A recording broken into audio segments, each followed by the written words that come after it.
Everyone, आज आप लोग देखने वाले हैं अंजलि को एक अलग ही अंदाज में। तो हम लोग एंजॉय करेंगे इनकी फुल वीडियो को।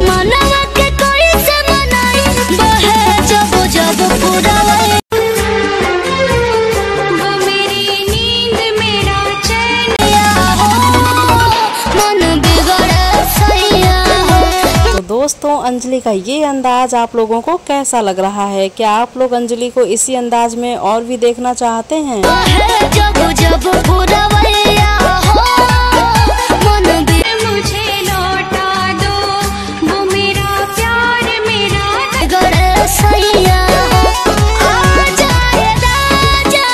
तो दोस्तों, अंजलि का ये अंदाज आप लोगों को कैसा लग रहा है? अपने कमेंट्स में जरूर बताइएगा।